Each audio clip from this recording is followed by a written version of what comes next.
Bonjour à toutes et à tous. Merci Monsieur Baudouin pour l'invitation. Je m'appelle Fatima Bent, donc je suis la coprésidente de l'association La Lab. La Lab, c'est une association qui a été créée en 2016 par Sarah Zouak et Justine Devilaine. C'est une association féministe et antiraciste qui fait entendre les voix et qui défend les droits des femmes musulmanes qui sont au cœur d'oppressions sexistes, racistes et islamophobes ici en France.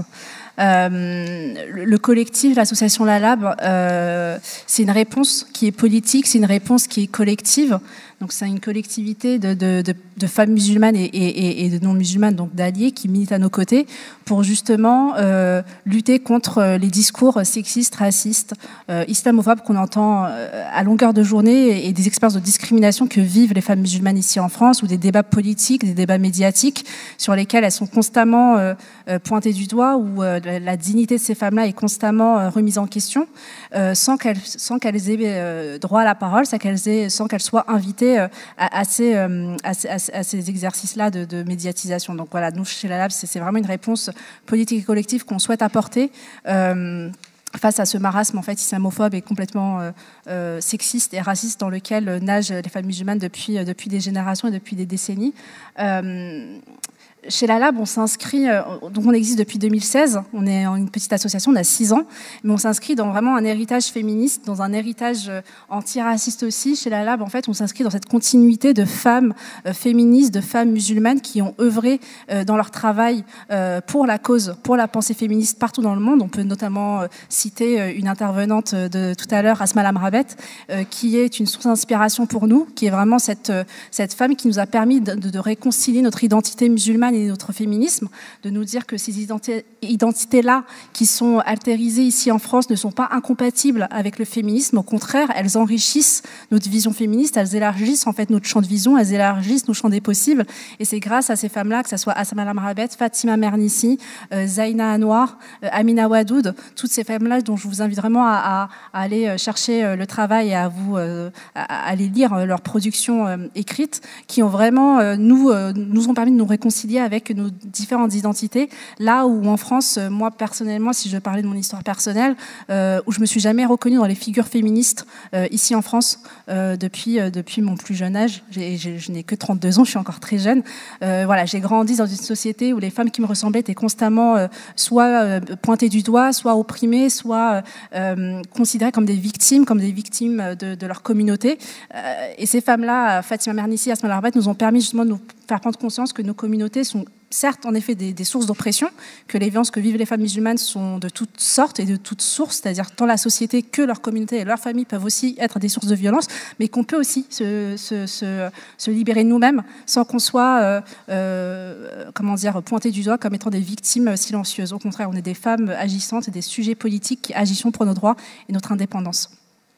Donc chez La Lab, on est héritière de ce combat-là féministe qui a été porté par nos aînés, par des femmes musulmanes avant nous.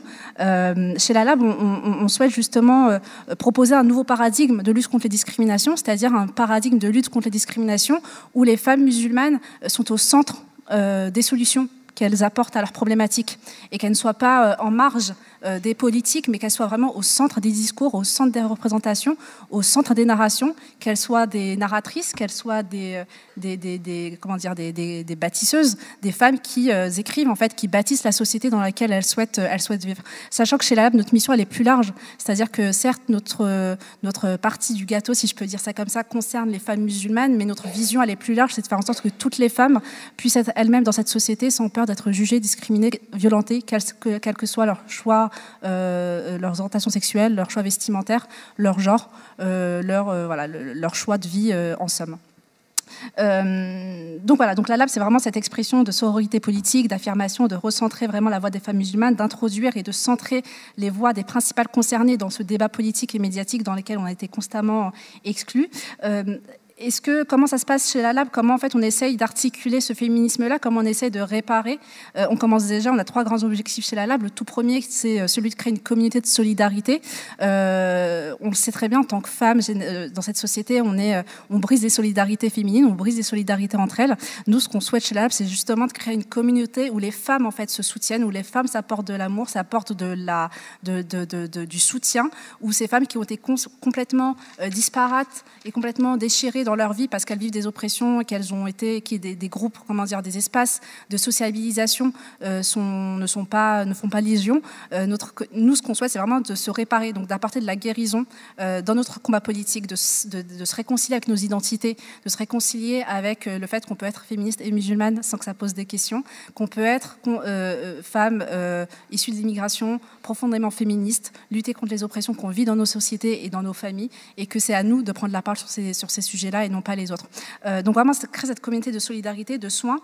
Ce qu'on a remarqué chez la Lab depuis 6 ans, c'est que les femmes musulmanes sont vraiment... Il y a une santé mentale qui est complètement déchirée des femmes musulmanes. On a fait une tribune il y a 3 ans dans le club de Mediapart où on avait justement parlé de l'aspect santé mentale, c'est-à-dire le fait que les discriminations, les violences qu'on entend à longueur de journée dans les médias, dans les politiques, nous impactent, nous, dans nos réalités, c'est-à-dire qu'on subit du harcèlement raciste, qu'on subit des discriminations à l'emploi, qu'on subit des discriminations pour l'accès au logement, que toutes ces politiques en fait, et tous ces débats qui n'ont de cesse de nous déshumaniser ont un impact réel en fait, dans nos vies à nous, et cela impacte notre santé mentale parce que ça crée de la dissociation de soi, de la haine de soi, de la volonté de partir ailleurs, de quitter son pays, d'aller vivre dans un autre pays où on peut facilement concilier son identité musulmane et sa foi et son identité féministe. Donc voilà, il y a toute cette question de troubles d'anxiété, de dissociation de soi, de dépression que nous, chez la Lab, on souhaite vraiment réparer. Et c'est pour ça, voilà, cette communauté de solidarité, de soins, de guérison qu'on souhaite déjà mettre en place pour justement être une communauté beaucoup plus puissante, une communauté de femmes solidaires, de femmes qui s'apportent du soin, qui s'apportent du courage, qui s'apportent de l'amour. Et c'est pas utopique, c'est qu'il faut de l'amour pour avancer. Donc voilà, c'est vraiment cette communauté de solidarité qu'on met en place chez la Lab. Ça passe également à un deuxième niveau. Je parlais tout à l'heure des discours médiatiques. Aujourd'hui, les imaginaires collectifs ont été, et depuis des décennies et des années, et je ne vais pas revenir sur l'historique parce que je n'ai pas le temps, ont été constamment pollués, si je peux dire ça comme ça, infestés par des discours dans lesquels, en effet, les femmes musulmanes n'ont aucun libre arbitre, c'est-à-dire elles sont soit des victimes soumises, soit elles sont des victimes silencieuses, soit elles sont les complices d'un projet politique sombre. Nous, chez la Lab, c'est vraiment, quand on parle de narration, on souhaite justement que les femmes musulmanes soient les narratrices de leur récit. C'est-à-dire qu'on souhaite vraiment mettre au cœur de notre émancipation cette démarche narrative. Le fait de parler de nous-mêmes, ça nous permet de nous émanciper des discours à notre égard. Ça passe par le magazine en ligne. On a un magazine en ligne qui est le www.lalab.org dans lequel il y a plus de 300 articles qui sont publiés, rédigés par des femmes musulmanes sur des réalités qu'on vit. Donc cette façon de se rapproprier notre histoire, c'est aussi une manière de briser les stéréotypes, les tabous affiliés à nos narrations et d'écrire nous-mêmes en fait notre propre histoire dans cette démarche vraiment émancipatrice et de changer les imaginaires collectifs en rédigeant nous-mêmes nos narrations.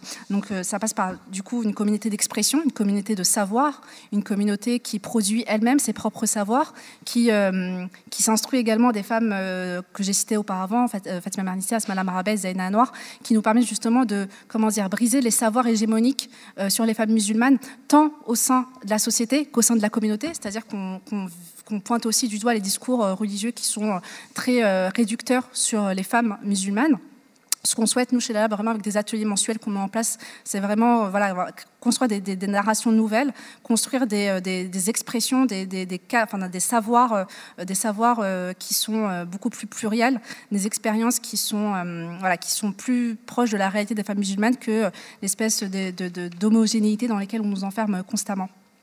Cette communauté d'expression, elle vient en deuxième objectif. Et le troisième objectif, donc vraiment quand on prend cette démarche narrative émancipatrice, cette démarche de solidarité et d'amour et de puissance, ça nous permet, nous, de nous construire en collectif, donc de créer une communauté de pouvoir. Et on s'est rendu compte chez la Lab que nous, vraiment, ce qui fait notre force, c'est le collectif.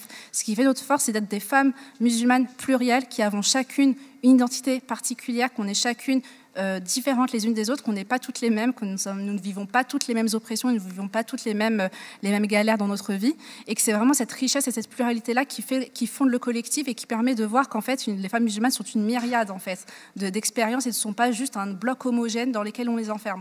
Il y a des femmes en effet qui sont opprimées, d'autres qui vivent des oppressions parce que justement elles portent le foulard, d'autres qui luttent pour l'enlever, et ces combats-là ne sont pas indissociables, ne sont pas incompatibles. Ce qu'il faut prendre en compte, c'est vraiment le fait d'accompagner et de soutenir le combat des femmes, quel qu'il soit. Et chez la Lab, c'est celui-ci. C'est vraiment de cette pluralité de voix, cette pluralité d'expériences qui fondent le collectif. Et notre communauté de pouvoir, c'est une communauté qui souhaite justement se mettre au centre des discours politiques, donc de créer des solutions concrètes par et pour nous, donc par les femmes musulmanes et pour les femmes musulmanes. Un exemple, on a lancé il y a 2 ans des programmes d'éducation populaire sur 2 volets, travail, éducation, santé, sexualité. Ce sont des programmes qu'on met en place depuis 2 ans auprès d'une 50aine de femmes musulmanes qui permettent justement à ces femmes-là de retrouver leur capacité d'agir. Donc c'est des femmes qui ont été confrontées soit à la discrimination à l'emploi, soit à des violences obstétricales ou gynécologiques, soit parce que le racisme, parce que le sexisme, dont on a refusé la prise en charge médicale parce qu'elles portaient un foulard. Donc voilà, toutes ces femmes-là qui ont subi ces violences-là, qui se sont retrouvées toutes seules et qui se sont retrouvées complètement démunies, qui ne connaissaient pas leurs droits, on leur offre, nous, chez la Lab, ce programme-là, les outils, qui leur redonne justement cette capacité d'agir pour justement les outiller de la manière la plus, on va dire, exhaustive possible pour connaître leurs droits et leur permettre justement d'affronter la société de la manière la plus outillée possible. Donc c'est vraiment cette communauté de solidarité, cette communauté d'expression et cette communauté de pouvoir qui fondent aujourd'hui le collectif La Lab. Il me reste encore quelques temps, 5 minutes. On a chez la Lab depuis, ça fait 6 ans qu'on existe, on a été constamment pris à partie par des discours sexistes et racistes, on peut le dire, et islamophobes. On était constamment, que ce soit la loi séparatisme qui a été votée il y a plus d'1 an, que ce soit les Hijabeuses aussi, qu'on soutient, qui est un collectif de femmes qui œuvre pour justement le fait de porter le foulard dans les compétitions sportives. Alliance citoyenne, qui a notamment combattu pour justement pouvoir se baigner avec un maillot de bain couvrant et en topless également dans les piscines, dans les piscines municipales de Grenoble. Et toutes ces polémiques-là, on s'est rendu compte que chez la Lab, on s'épuisait mentalement à devoir constamment justifier notre humanité, à devoir justement continuellement justifier que les femmes musulmanes ne sont pas des femmes soumises, qu'on est du côté des femmes qui se battent pour enlever le foulard ou pour pouvoir marcher dans la rue les cheveux au vent comme je le fais moi, et qu'en parallèle, on peut très bien soutenir les femmes qui décident de le porter, qui décident de nager avec un maillot de bain couvrant. Et c'était extrêmement lassant parce qu'on s'est rendu compte qu'on répondait à un agenda politique qui était raciste au lieu de construire nous-mêmes notre propre narration politique. Et c'est pour ça qu'aujourd'hui, depuis 1 an et demi, on œuvre notamment sur les questions de discrimination à l'emploi. On va lancer toute une campagne dans les prochains mois. On a recueilli des témoignages. Nous, chez la Lab, vraiment, les narrations, c'est une puissance. Les narrations, c'est vraiment des vecteurs d'émotions, les histoires permettent justement de consolider notre lien et de nous rendre compte que quand bien même nous sommes différentes, nous vivons toutes les mêmes oppressions et les mêmes stéréotypes parce que la société nous a enfermés dans ce bloc homogène-là, dont on subit en fait toutes les conséquences, à savoir le racisme, le sexisme, la dissociation, le fait d'être refusé à un entretien d'embauche, le fait de ne pas pouvoir évoluer dans un environnement professionnel en raison de notre couleur de peau, en raison du fait qu'on ne boive pas d'alcool et qu'on doit se justifier. Et c'est toutes ces choses-là, ces micro-agressions-là qui on s'est rendu compte que c'est vraiment par notre émancipation économique, donc l'accès au travail, qu'on a vraiment besoin de se focaliser et de créer du pouvoir. Du coup, il y a toute une campagne qu'on va lancer dans les prochains jours sur les discriminations à l'emploi. On a glané énormément de témoignages depuis 2 ans, que ce soit des témoignages qu'on a publiés sur notre site Instagram Assola Lab, où on raconte justement, des femmes musulmanes racontent leur expérience de discrimination au travail. On souhaite aujourd'hui s'organiser pour justement changer les lois, changer les règles, pour que justement les environnements professionnels ne soient plus discriminants à l'égard des femmes musulmanes et de toute minorité, bien évidemment. On est alliés de toutes les personnes qui subissent des oppressions pour d'autres identités. Et voilà, et dans quelques jours, on va aussi lancer une campagne de dons. Aujourd'hui, on a besoin de se solidifier, on a besoin de monter en puissance. Aujourd'hui, la Lab, on est très peu soutenu. On est soutenu majoritairement par des dons par des fondations européennes. Donc voilà, on a besoin d'argent et c'est pour ça qu'on va lancer une campagne de dons dans les prochains jours pour justement nous aider à faire cette campagne, à nous aider justement à créer, que ce soit de pouvoir payer des avocats, des psychologues à nos bénévoles qui en ont besoin, de pouvoir monter en puissance, de pouvoir recruter également, parce que cette cause-là aujourd'hui, elle est l'associatif ici, chez la Lab, on peine à comment dire, à rendre, comment dire ça. Excusez-moi, mais on peine vraiment à recruter, à être stable financièrement. Donc voilà, donc c'est pour ça qu'on va lancer une campagne de dons dans les prochains jours pour justement se solidifier davantage et porter notre combat féministe et antiraciste le plus loin possible. Et ça sera tout pour moi.